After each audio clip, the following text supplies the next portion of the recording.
Nous sommes sur le verger d'agrumes de l'exploitation, créé par mes parents il y a 42 ans.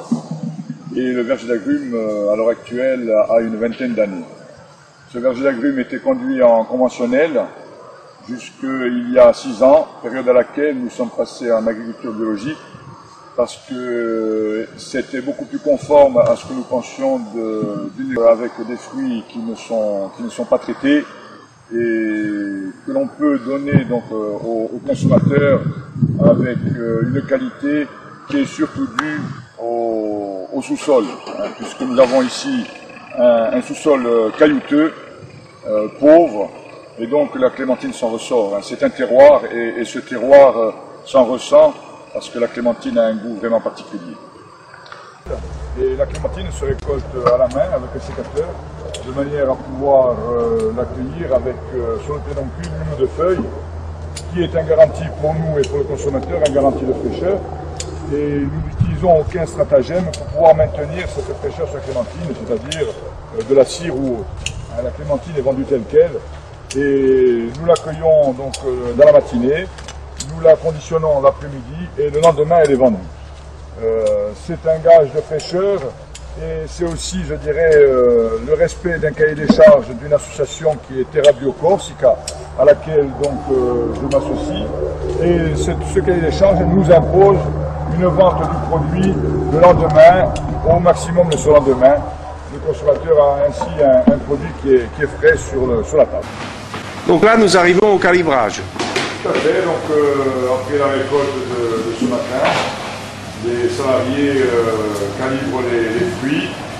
C'est un calibrage qui tient compte donc du diamètre du fruit.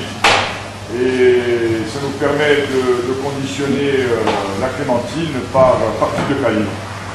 Et ensuite de pouvoir la proposer aux clients en caisse. Donc nos principaux clients sont les clients des grandes et petites surfaces de Porto Vecchio. Je fais de la vente directe aussi sur le marché de Porto Vecchio le dimanche matin. Et nous avons aussi une vente sur l'exploitation en fin de journée, à l'issue du conditionnement des clémentines. Et puis aussi, nous travaillons depuis 2 ans avec une association pour le maintien de l'agriculture paysanne, une AMAP de Porto Vecchio. Et ça nous permet donc d'offrir à nos consommateurs un produit qui est frais, qui est sain. Et sachant pertinemment que nous pouvons aussi expédier sur le continent, puisque l'année passée j'ai fait une expédition sur une AMAP du Gard, et cette année encore au mois de décembre, une AMAP de Haute-Savoie m'a demandé de leur envoyer de la clémentine de Corse, donc de l'exploitation.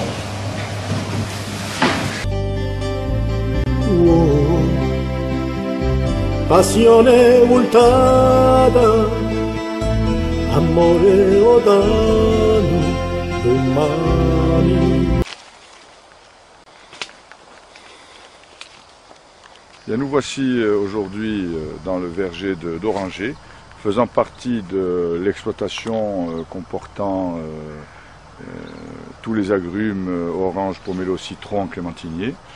Et donc nous avons ce verger d'Oranger conduit aussi en agriculture biologique, tel que l'ensemble du verger de l'exploitation. Et c'est un verger qui a été planté il y a une vingtaine d'années. Et la production d'orange s'étale donc du mois de novembre au mois de mars inclus.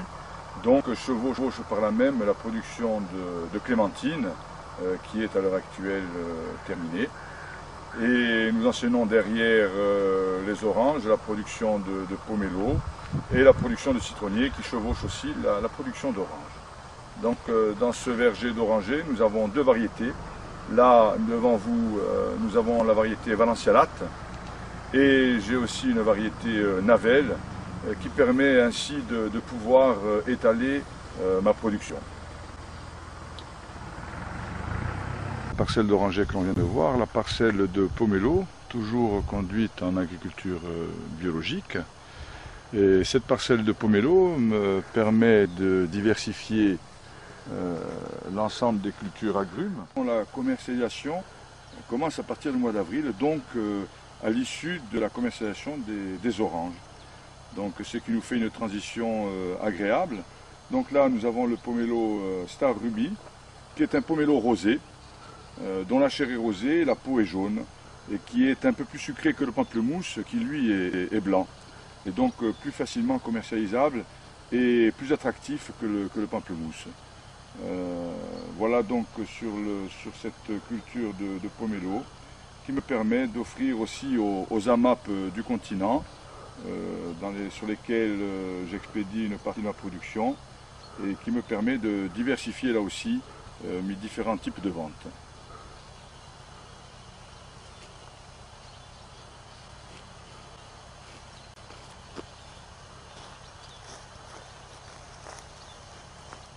Ce que je faisais tout à l'heure entre le pamplemousse et le pomelo, sachant que l'un est blanc à l'intérieur, l'autre rosé.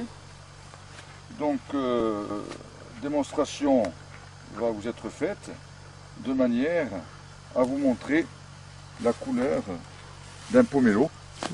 Il est bien rosé à l'intérieur, alors qu'un pamplemousse est blanc. Et le pomelo rosé est beaucoup plus sucré que le pamplemousse blanc. Voilà.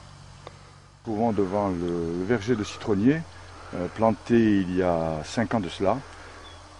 Et ça rejoint mon discours précédent qui envisageait une diversification des agrumes, de manière à pouvoir proposer aussi aux consommateurs un agrume qui est convoité en période de fête et qui est conduit là aussi en agriculture biologique, avec cette possibilité de la même manière de pouvoir offrir à des AMAP du continent une diversité de produits.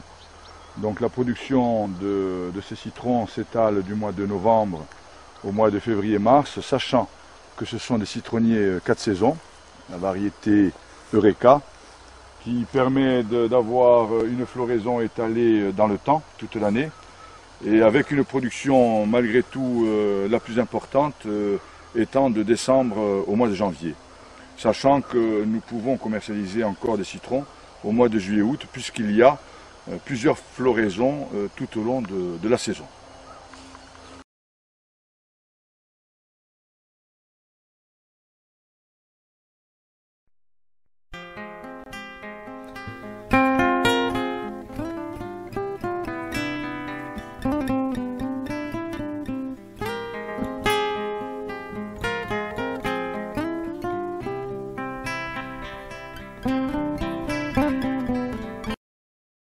Donc nous sommes ici situés dans le verger de pêcher nectarinier et dans une période hivernale en repos végétatif.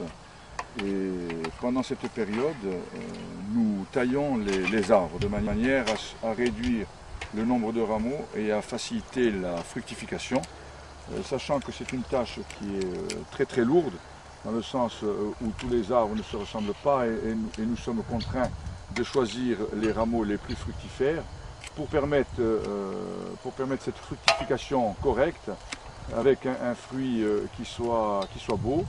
Et nous complétons cette taille par un éclaircissage des fruits une fois que les fleurs ont éclose et que les fruits apparaissent, de manière à réduire le nombre de fruits des 3/4 sur un arbre afin que les fruits restants puissent prendre du volume et grossir de manière à être d'une présentation correcte.